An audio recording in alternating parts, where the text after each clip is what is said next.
Why? Because I got the smriti, I got awareness, I have self-realization. So what is Brahmin? Who has the self-realization. And has self-realization, then is peace, then is purity, then there's realization, then is truth, then is honesty. Otherwise, all the actions are in a trusty consciousness. Though Arjuna said this before also in the second chapter, I am not interested in wealth, I am not interested in making followers, I am not interested in worldly pleasure that I have a nice woman and I enjoy it. He says, I'm not interested. And yet, he had been attached to it. And in the end, I said, now I realize I was attached. And I let go of all these things. And then he's ready to really conquer it, become victorious. So in fact, all of us are Arjunas. But God comes in the body of the one who has gone through the whole cycle. That is again a different secret. I think time does not allow me to go more into it. Now I have spoken a lot. It's your turn. If you want to ask anything, now you can speak.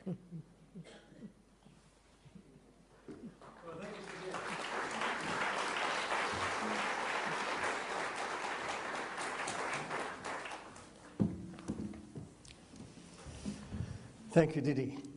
It's fantastic, isn't it, to hear that behind the symbolism there's such logic and such spiritual depth. I thought it was fantastic. So we do have a roving microphone, I think, with Rikesh. Are you there, Rikesh? Do we have a roving microphone? Oh, yes, we do. Fantastic. Well, if you have a question to ask, and don't be shy, I've got a couple here if you to fill in, but it's much better they come from you. So if you'd like to ask a question, just put up your hand and the roving microphone will rove in your direction. Fantastic. Hi, that was really beautiful. Enjoyed your talk very much. I have a question. If there's someone very close to you and comes to you and says, I'm not happy, what does that actually mean? If someone is, sorry, I didn't get. If someone close to you and they're not happy, what does that actually mean? Is that right? Right. That is correct, yes.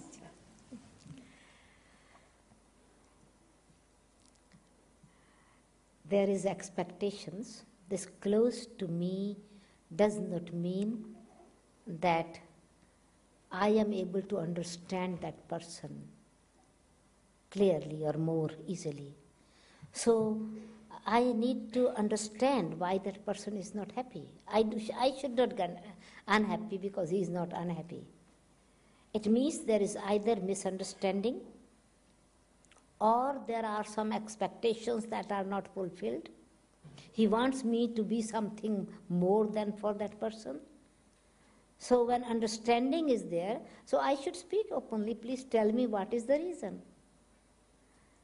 So other person is not unhappy, so I should not be influenced by unhappiness. I should become aware of how I can make him happy. But depends what kind of happiness that person wants. In this way I should also have clarity in my side decision, certainly, but it is good to speak to that person. No? Another one?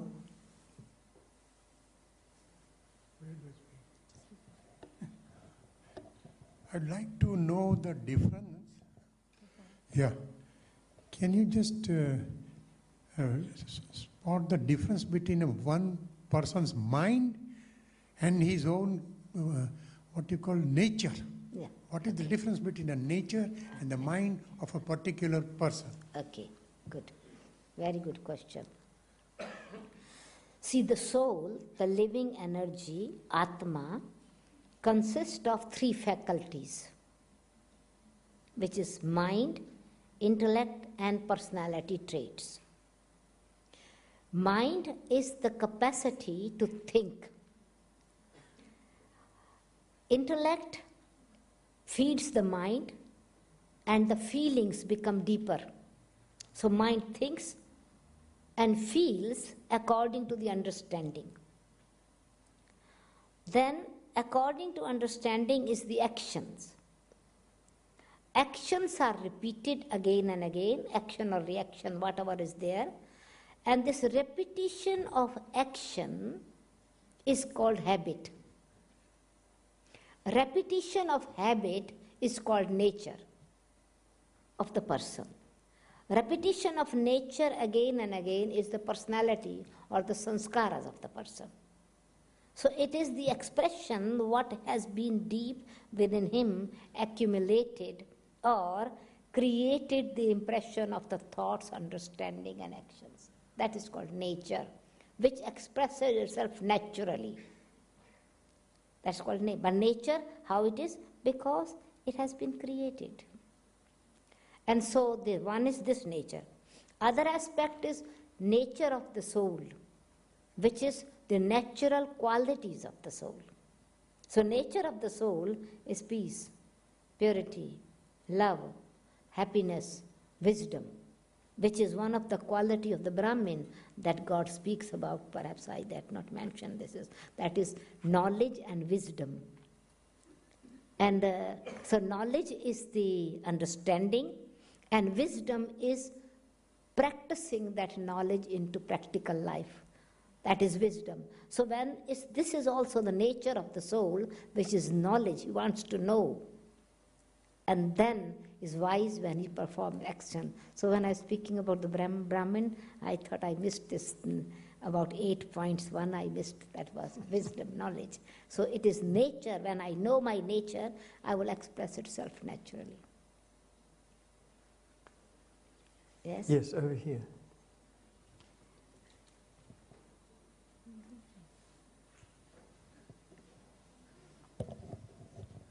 Sudesh, Didi, I love the point about the soul only being able to express itself when it touches the soil. You know, the impurities of the soil. It's only then when it comes into contact with that it's able to express itself. Is it that sorrow then, is the experience of sorrow then the realization that you have a fight between soul consciousness and body consciousness, and that you have a fight on your hands that you must become victorious within? Yeah, okay. It's very beautifully explained in the Gita, or God explains to us every day actually. It's a natural for the soul to express itself because the potential of the qualities is there. Sorrow is only when I have dependency on the action and I create bondage when I'm influenced by the action of myself or action of others. I perform action and I do good action, and I have the desire of praise. At least acknowledgement, At least others should say, yes, oh, it was very good. Nobody says anything to me, right? So this desire makes dependency, and if it is not expectations, performance of action, there is no need for vices to indulge in, but we continue to do that, which are not our nature. Anger is not necessary. I can explain same thing with love and understanding. But my ego makes others feel guilty, and I present myself as an authority. So I misuse the knowledge in form of ego. That became a bondage. And the same knowledge, I know, I understand other person's capacity. I explain with love and respect, with humility. So I am expressing. So, but I am detached from my fruit of action. This is what God speaks about it. That you perform action, but remain detached from it. Remember that you are a seed. You are not a tree. You are not a body. You are a seed. And when we see in the nature how natural it is, the nature of the soul as well, when I recognize, when I realize the truth, I am not this body, I am a soul. And as a soul, I am performing actions. I am trustee of these actions. I'm detached from the fruit like a seed, being incognito. A seed in the tree has connection throughout the whole cycle of the tree. But seed does not reveal itself. The seed, even the fruit is there. If I want the fruit unripe, what will happen? I will have stomachache, and I will stop the further cycle. The seed will not create another tree. When the fruit is unripe and you try to separate the fruit, for example, mango, no? If you cut the mango when it's unripe, even if you use the butcher knife, no, the seed will be stuck to it. And the real seed became the more it's able to absorb the sunshine, it is able to bring its real sweetness, it's full of juice, it is sweet, and it is detached. So when I am in detached consciousness, I enjoy the happiness. When I'm attached, I suffer.